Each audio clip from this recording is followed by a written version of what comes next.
This is Jumping In, the short-form series of the Jedburgh podcast. I'm the creator and host, Fran Racioppi. Each week I have the opportunity to speak with transformative leaders, visionaries, drivers of change, those dedicated to winning no matter the challenge. Our long-form series has been an opportunity to go deep, unpack all aspects of our guest and their story. For Jumping In, just like our Jedburgh teams of World War II, I want to get on and off the drop zone fast. I want to catch up with previous guests, give my opinion on what's happening in the world, and uncover some of today's most pressing issues. The entire Jedburgh podcast is sponsored by Jersey Mike Subs. Together, we share the mission of giving back and building community together. A percentage of all proceeds is dedicated to the Green Beret Foundation, supporting America's Special Forces and their families. Being courageous is not having fear, but it's having the fear and then doing it anyway. So I can't tell you, I think I didn't know when I opened the gym what I was doing. I was as an entrepreneur, I was probably seeing dollar signs. But as I was open, I was like, whoa.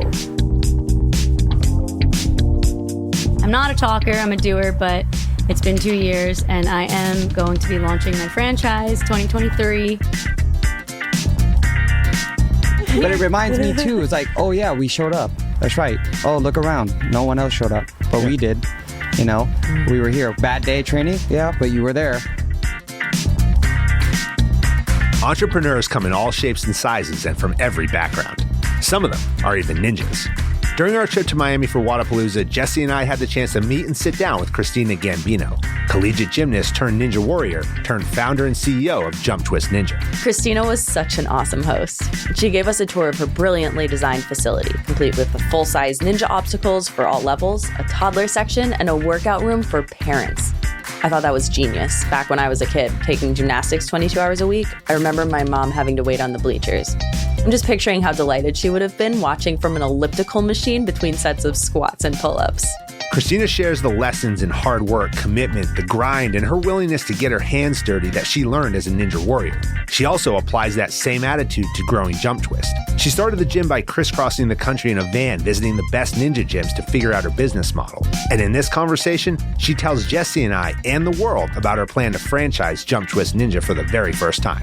I just love the culture they're building there. They're training kids and adults to be great ninjas, but at the core, they're using ninja as a tool to teach important life values like courage and resilience. Their values are woven into their curriculum, and just hanging out with these kids for an hour, I could see them all applying these lessons. They were conquering fear and getting up after hard falls to try again. Well, you also made their day. These kids went absolutely crazy when you walked in. I'm going to tell you, it was unlike nothing I've ever seen. Christina spent hours with us, and she showed us that being elite is truly an attitude day, night, and everything that we do.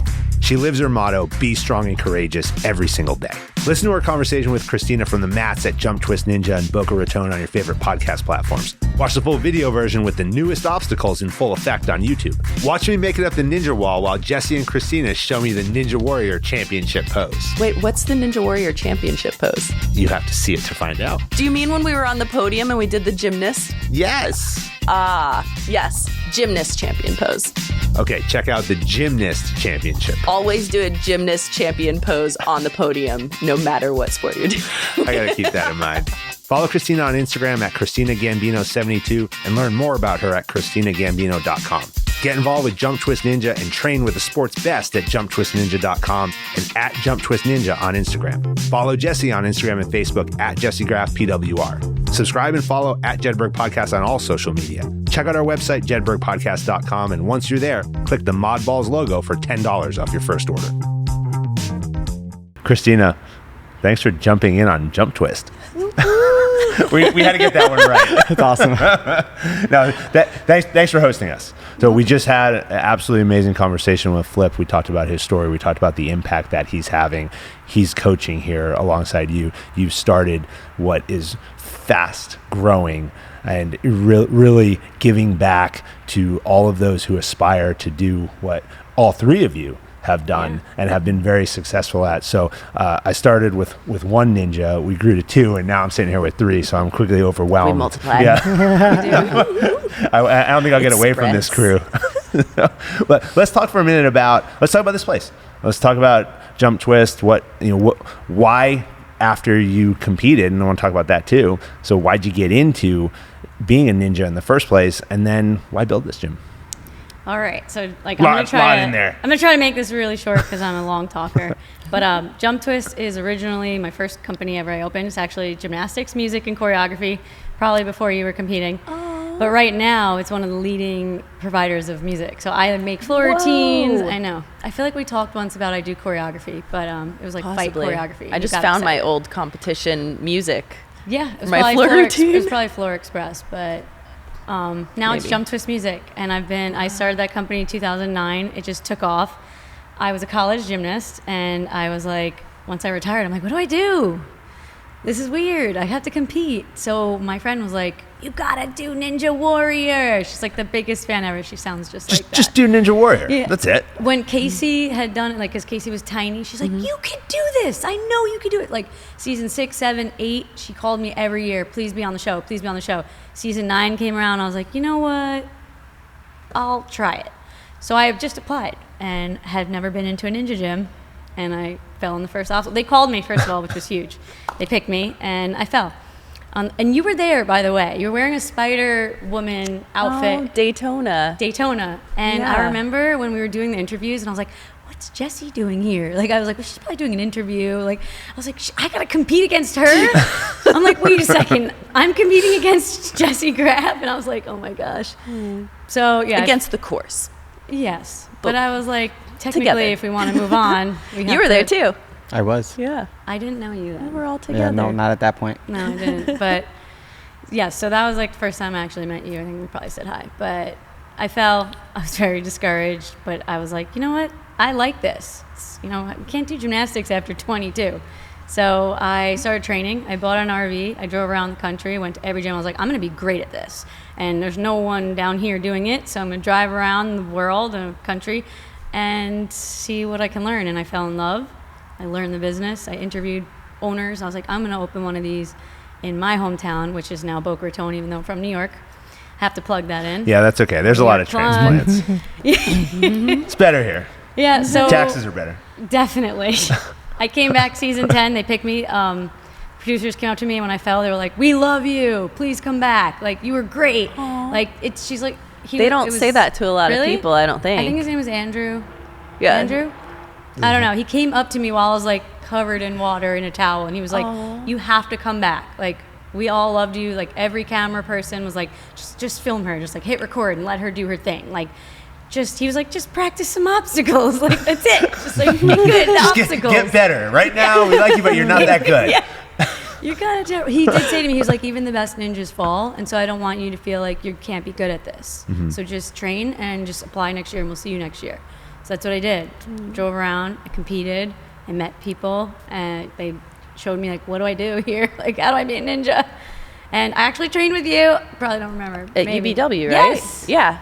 And I remember the name Jumptwist. Yeah. Yeah. You were like, hey, Jumptwist, let's train balance. I was like, yes, let's go. This is why I'm here, to learn from the best. Aww. And so I take every lesson. Like, you had, like, held, I don't know if you remember, you, like, held what was it called? Those were creepy. They were like very sketchy. Broken bridge, but they were unweighted. Like, they were like PVC pipes. So people were dying. Yeah. Oh yeah, like major wipeouts.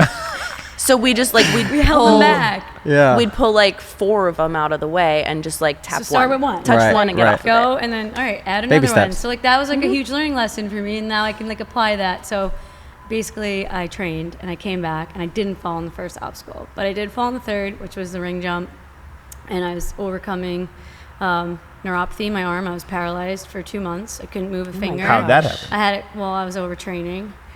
Tested the course of Ninja versus Ninja, and like I had just my arm just turned off. Like Ninja versus Ninja. Yeah. Ninja.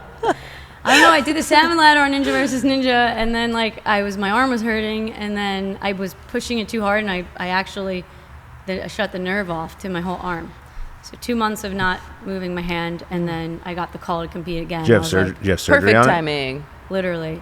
And that's all. I was supposed to compete in Miami in season 10, and I was like, no, I can't. Like, meanwhile, I'm like, I can't literally move my finger. I'm like, can you put me in the last city, which was Minnesota?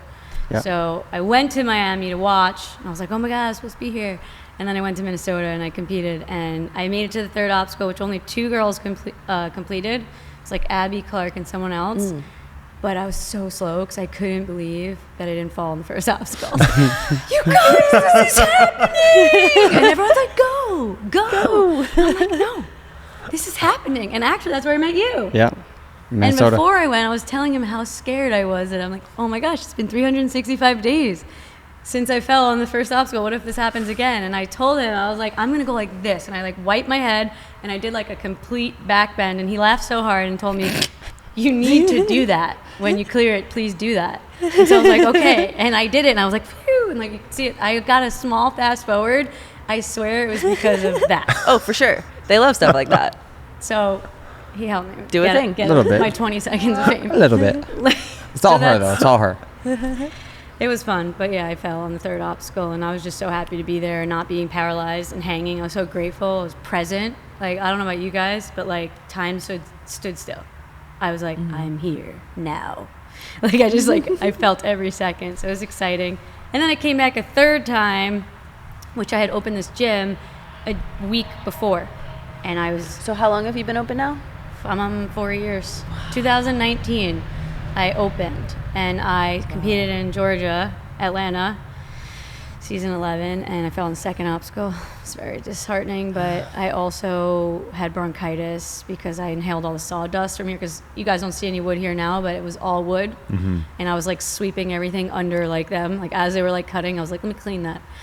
So I just had, it was 6 weeks of bronchitis. I couldn't train. I was working like 15-hour days, and I just showed up. I was like crying. I was like, I can't believe I have to do this. Very ungrateful for the opportunity. Oh, I have to do this my third time on the show. Like, you know, I'm like, call me. So I got down, I fell in the water. I back flopped 20 feet in the air. It was off the hook. The hook was on the side. Yeah. You had to like, I didn't get the wrist thing, and I kept getting stuck. And I finally was like, rah, and I smacked it so hard that I just, like, it just bounced. Like, I didn't have to be that aggressive. I could have just been like, ding. So yeah, I back flopped, got the wind knocked out of me, and I thought I was dying. But I like couldn't, you know, when you get the wind knocked out of you, you can't breathe. It's terrible, yeah. You think you're gonna die. You're like, I was so impressed with your kid earlier today when he looked like he got Bryce. the wind knocked out of him. Oh yeah, and he hit hard. He held it together. Yeah. Like, he's tough. He gained control of his body. Yeah. He let his mind control his body. You just have to breathe.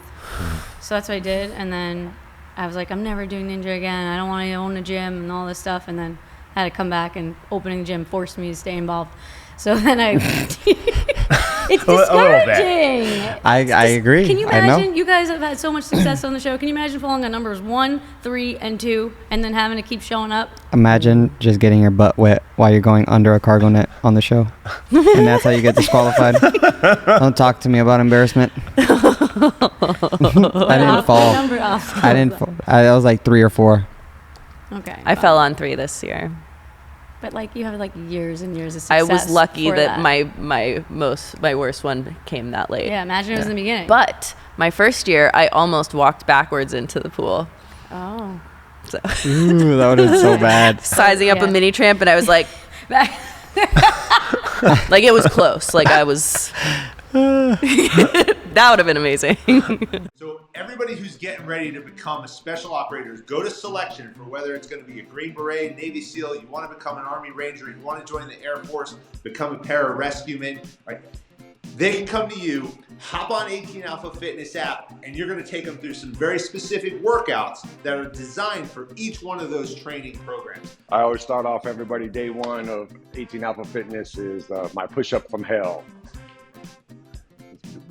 Spider-Man push-ups. So on a down position, your left knee comes to your left elbow. Right knee comes to your right elbow. Yeah. Next one is diamonds, everybody's favorite. And make sure you get that chest off that ground. All right, wide arm. Be on your knee. This is the knee one, but you're gonna go down and explode up. You want to take it to the next level. You want to be one of America's best. Get on 18 Alpha Fitness. Check it out.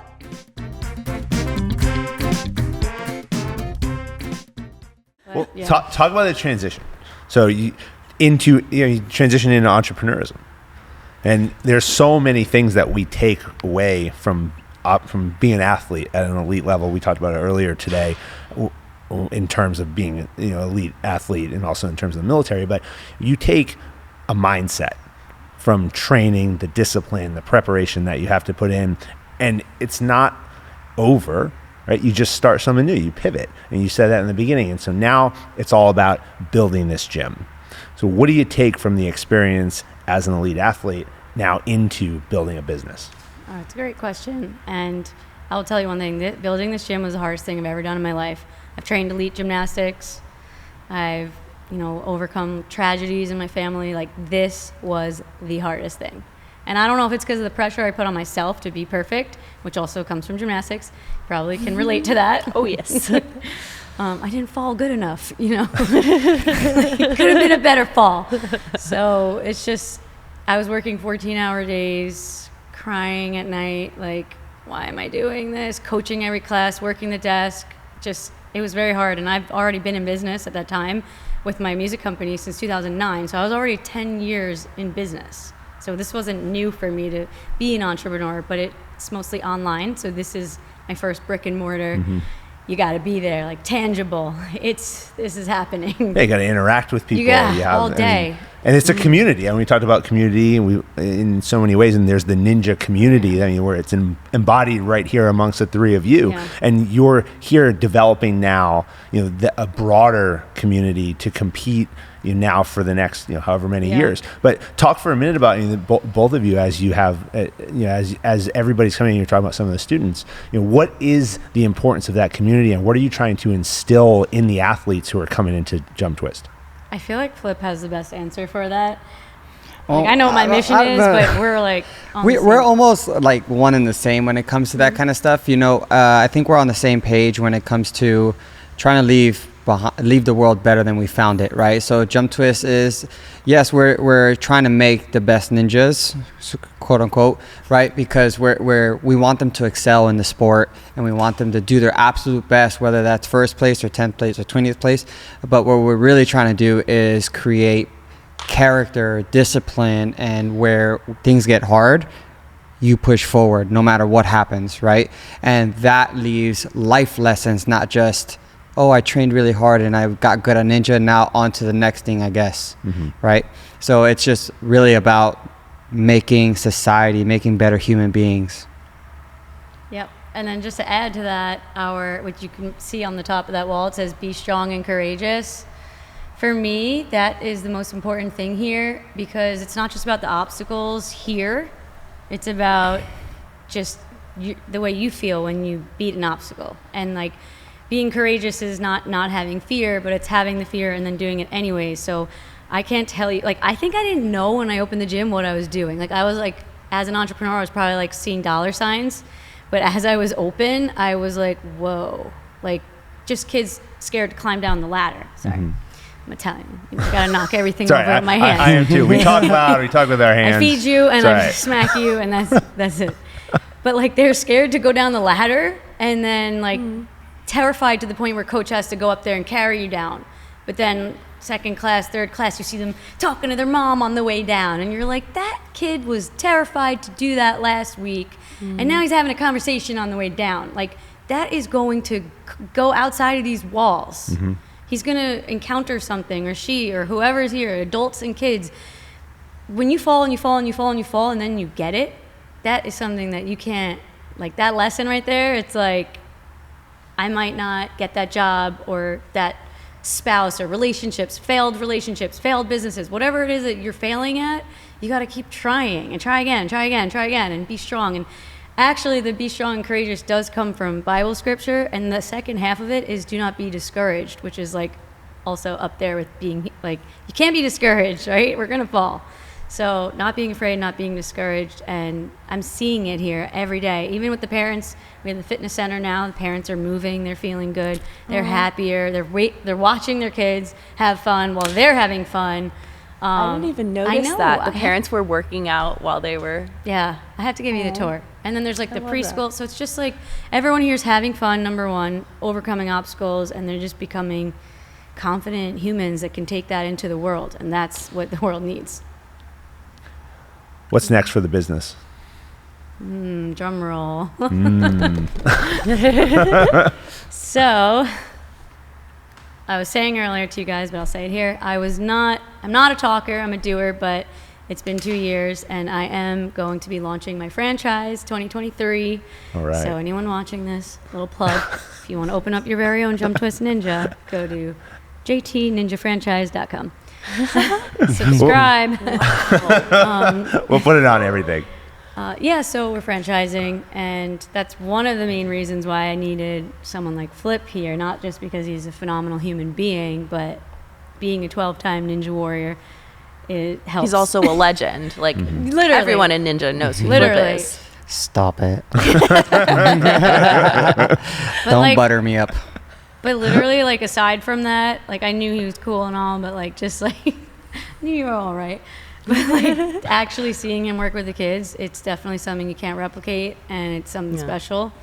And so, like, having him a part of the brand has been perfect. And it wasn't, like, an overnight thing. We were talking for, like, 3 months. 5 weeks at least. Yeah, it was 3 months from beginning to end. And I think once we knew that we could communicate respectfully and negotiate and just really feel like we're on the same page, that's how we, like, all that planning, and then it just, like, took off, and the kids are doing amazing, the parents are happy, my gym has changed, and now, like, I want to come here and train.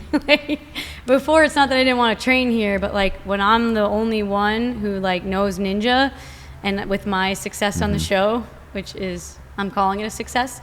It's a success. It's a success. There were many successes. Yes. Yeah. We Multiple Many success. in that journey, yes. Yeah. But to have someone that I can learn from is what I'm trying to say, because I couldn't learn from anyone here. Can you imagine that? Like, me being the best one here. So now that I have someone that I can learn from and push me hard, and it's just been great. Yeah. What do you expect? Because you pivoted from being an athlete, being an entrepreneur, and now you're going to transform and transition the business. You talked about that there's goods and bads, and you have to be prepared for both, because you know they're both going to happen. So you look forward through the course of the next year. What do you see as the challenges that are going to come your way, and what are the things that you think you'll thrive upon? Challenges for the franchise? I mean, I'm a perfectionist, so how am I going to trust someone to open and run one of these that's going to, like, maintain my brand and my image? Yeah. Like, I had a hard time delegating cleaning the toilets here. Well, I just saw you cleaning the mats a few minutes ago. So I think I might have trouble being, like, trusting of the franchisees to do what I do here. But that's something I can't know until I try it. Yeah. And so that's one thing. And obviously picking the right person, like, they have to be passionate about it. I don't want someone coming around that just has a lot of money and sees dollar signs and doesn't care about what's happening here, or can jump into a class if the coach doesn't show up. How are you going to you can't cancel the class. So, like, maybe having someone who could coach it or do it all. So I feel like there are some factors that are going to be hard. But I think overall my systems are really good. I mean, I have systems for my systems. Yeah. It's So like, that's the important part of franchising. yes. So what you have to do immediately, no, it doesn't have to be immediately, but you have to go listen. So Jersey Mike's is the title sponsor of the Jedburgh podcast. Peter Cancro is their CEO, and he was on episode 2, and he's come back since too. But you got to go listen to that episode. Okay. And he's going to tell the story about how he took when he was 17, he bought a sub shop called Mike's Subs on the Jersey Shore, and they are a $3 billion business with 3,000 franchise locations. Wow. And we talk all about his systems, and that is the number one thing that he will tell you is important. That's my System number for your one. system. Systems. That's my number one. Like, that's what I got going for me right now. Yeah. I do. And probably to circle back to being an athlete, I think it comes to that. Just being diligent, hardworking, trying to be better every day. Like, I'm always, like, improving my systems. Like, it's never ending. You don't build it and it's over. You got to update it. You know? You got to It never iterate. ends. Do your systems, have you found a way to capture, like, the life lessons that you guys are teaching here? Because that's obviously, like, probably the most valuable part.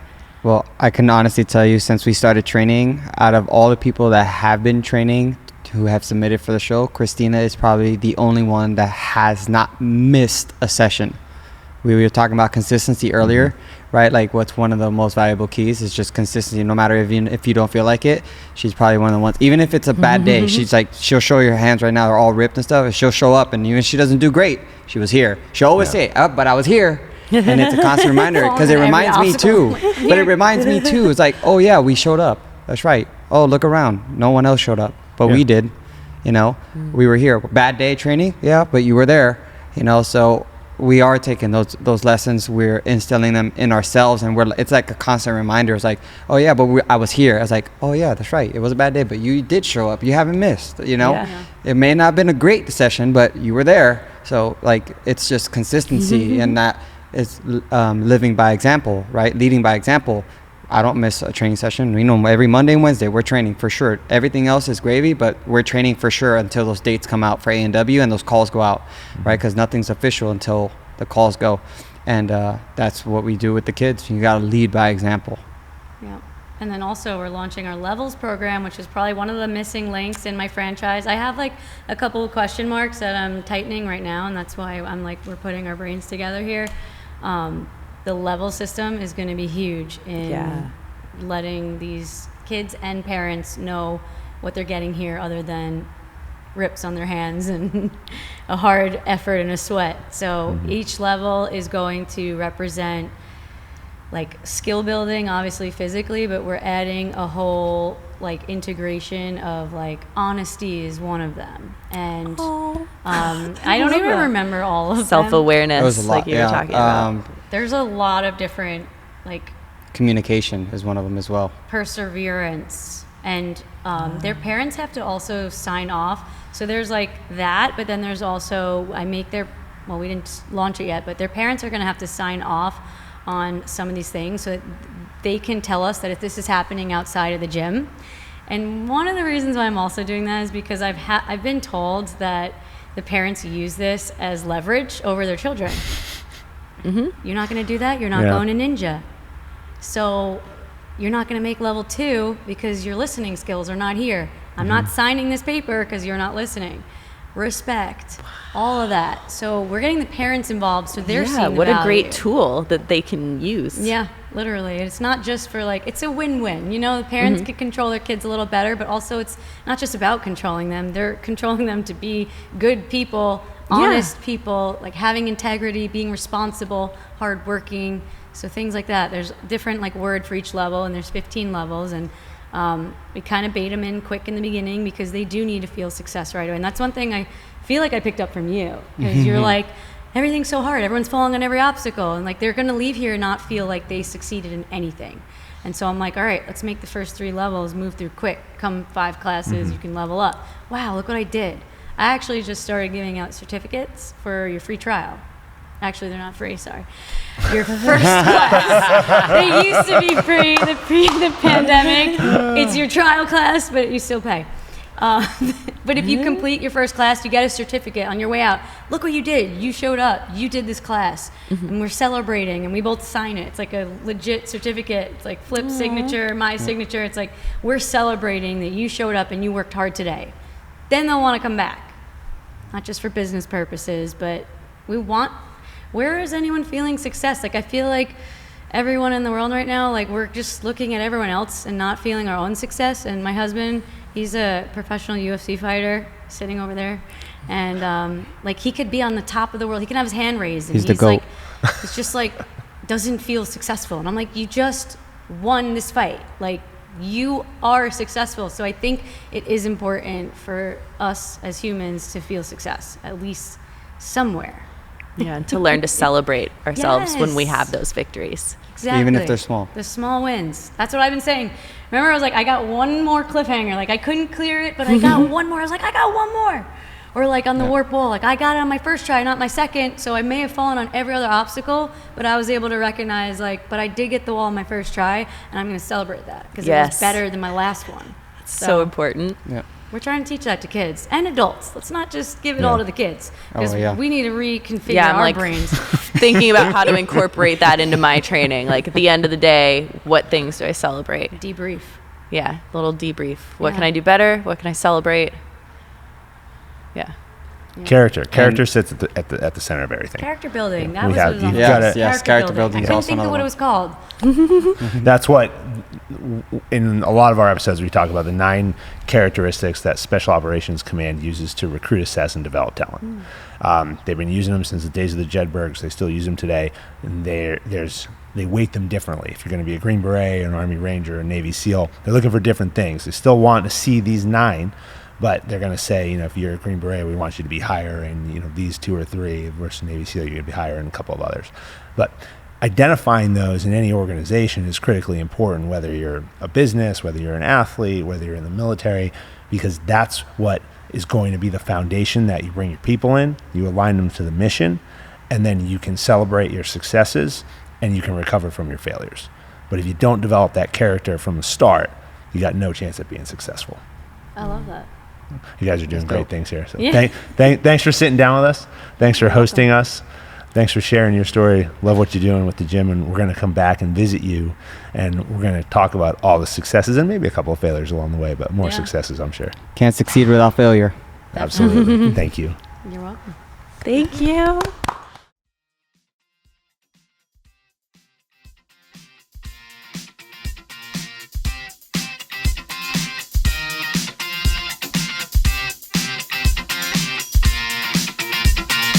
American Jedburghs went out to form the foundation of the United States Special Forces and the Special Activities Director to the Central Intelligence Agency. Thanks for listening to the Jedburgh Podcast. I'm your creator and host, Fran Racioppi. Join us next week for a new episode on Apple, Spotify, or wherever you get your podcasts. Check us out on YouTube for full episodes, highlights, and other behind-the-scenes content. If you like what you heard, give us a like and leave a review. Follow me, Fran Racioppi, Talent War Group, and our sponsor Jersey Mike Subs on LinkedIn, Instagram, Facebook, or Twitter.